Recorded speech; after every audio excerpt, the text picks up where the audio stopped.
其實每一間屋咧都有一個主題，一個主角。咁如果個個都係主角，佢就係冇主角嘅。所謂嘅室內設計，我哋嘅責任就係可以俾啲建議佢，有個代入感就係話，如果我住喺呢間屋嘅話，我有咁嘅 requirement，我自己住會點樣做？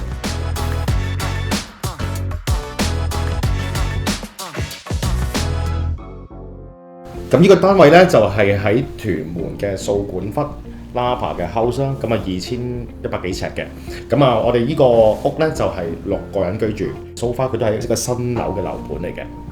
其實每一間屋咧都有佢個優點同埋缺點嘅，咁啊而家依間屋嘅優點咧，個客廳係好大嘅，空間係好足夠嘅，同埋樓底都係夠高嘅。我見到個少少嘅缺點咧，就係落 basement 嘅入口位咧就比較細。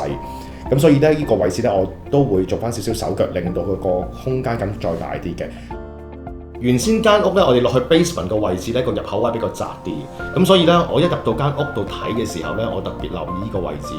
因為基本上個客人咧每晚咧都揸車翻屋企或者小朋友出去翻學都係落去 basement 度揸車翻學嘅。咁所以咧，我就將呢個位置咧，我特登去再擴大啲，因為啲屋企人都會每一日都喺度上上落落，咁所以呢個位置必須要去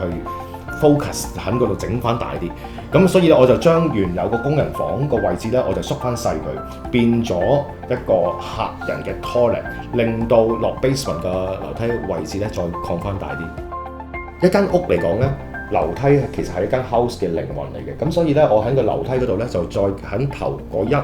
同埋第2級裏邊咧，本身係木地板，我將佢特登轉咗為雲石，同埋將第1同埋第2級樓梯下邊做翻少少 lighting， 咁令到行上去嘅時候咧更加有儀式感。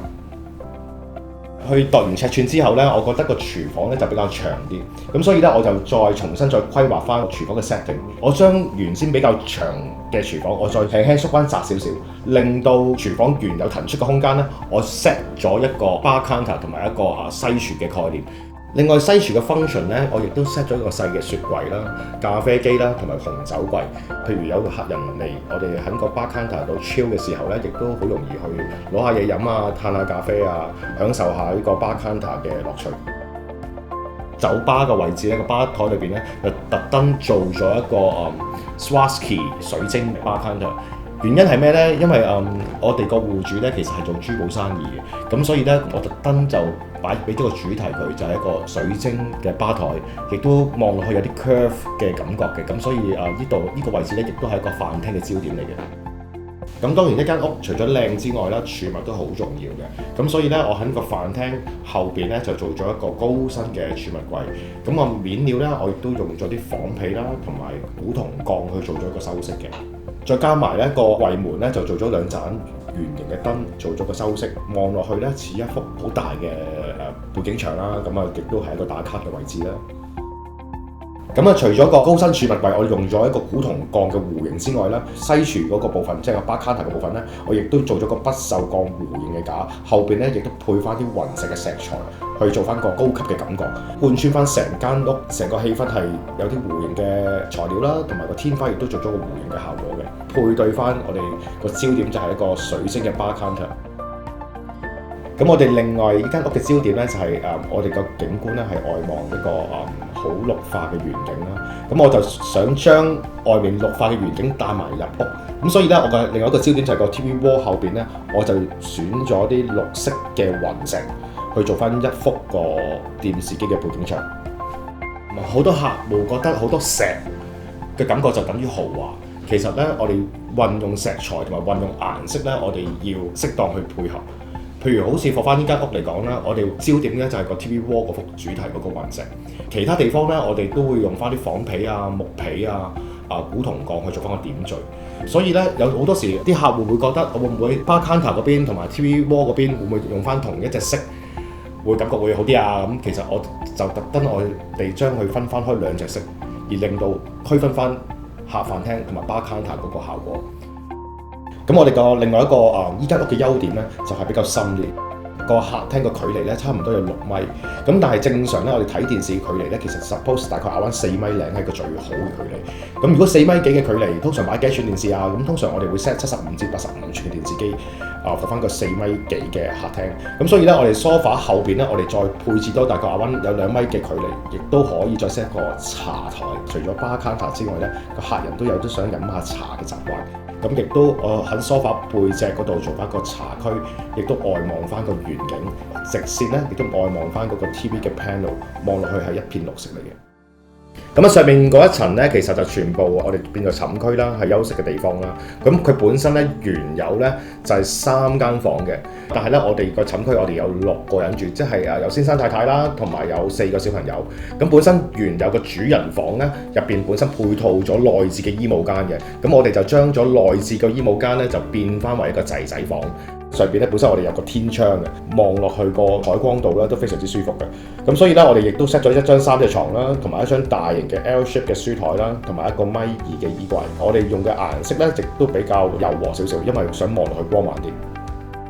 咁主人房我哋就再重新 set 嗰個佈局啦，咁將原有咧主人房比較大嘅 toilet 咧，咁我哋就縮翻細啲，因為個客咧就基本上就唔需要個浴缸嘅，咁反而咧想 set 翻大啲個企缸，咁所以個 toilet 咧我就整咗個廁所房啦，同埋一個1米乘1.2米嘅企缸，亦都將本身原有1.5米嘅雙星盤咧，我重新 set 完之後有set一個2.8米嘅大星盤，2個洗手盤。本身我哋將原有嗰個衣帽間俾咗仔仔房啦，咁但係個戶主嘅太太咧，亦都想擁有翻一個衣帽間喎，咁所以咧我哋將主人房 toilet 縮細咗嘅空間咧，同埋主人房本身嘅空間，我哋兩邊偷咗少少位，就 set 咗主人房嘅衣帽間。喺另外一邊嗰幅嘅牆身咧，亦都 set 咗一個大概2.8米嘅衣櫃，for 一個男戶主使用，同埋一個女戶主使用嘅。主人房個空間最大嘅優點咧係一個 L 型嘅窗，因為好多時咧啲主人房得一邊窗嘅啫，咁但係咧呢個空間裏邊有2隻窗，咁所以我哋都盡量攞翻嗰個採光率，咁所以我哋就唔會就咁擺個電視機喺度咁樣，咁我哋就建議咗個客戶啦，咁就用咗一個大嘅 projector， 咁將2張 designer chair 咧就放喺窗邊，咁平時咧亦都可以睇電視嘅時候就放翻個 screen 落嚟啦，冇嘢做嘅時候咧就可以享受下出邊嘅景觀啦。其實每一間屋咧都有一個主題，一個主角。咁如果個個都係主角，佢就係冇主角㗎啦。咁當然通常第一眼一定係望個景觀。咁如果除咗望個景觀，放翻室內嘅場面嚟講咧，最緊要係個配色同埋個比例。如果放翻呢間屋嚟講咧，吧台係一個主角嚟嘅，因為可以營造到啲客人啦或者家人啦會凝聚喺一個框架裏邊。我特登會砌咗啲水晶，砌咗一個 curve 嘅形狀，再加埋入邊有啲變色嘅 LED 燈帶，每一個燈光嘅時候營造翻每一個氣氛。當然每一個時期咧，佢都會有靚嘅主題，即係譬如好似以前着喇叭褲，跟住着羅馬褲一樣，好 fashion。其實 even interior design 都係好 fashion 嘅一樣嘢。但係點樣將佢令到佢係好 long lasting 咧？的確係要不斷去睇新嘢，同埋理解翻個客人嘅需要。當然揾到我哋咧，一定會畫到一間靚屋出嚟嘅。咁但係咧住咧，始終係個住戶。咁所以咧，我哋必須要了解佢嗰個生活習慣啦，同埋實際需求啦，跟住先再講靚唔靚。每一間屋咧，不論 apartment 又好 house 又好，都有佢嘅優點同埋缺點。客人多啲要求，反而對於我哋嚟講咧係一件好事嚟嘅。我哋會就住佢嘅要求同埋痛點，我哋會諗多啲 idea 幫佢解決佢嘅問題。咁我哋專注咧就係做香港嘅 residential 啦，住宅嘅室內設計裝修啦。咁如果譬如話你哋有啲乜嘢疑難嘅話咧，隨時歡迎揾我哋。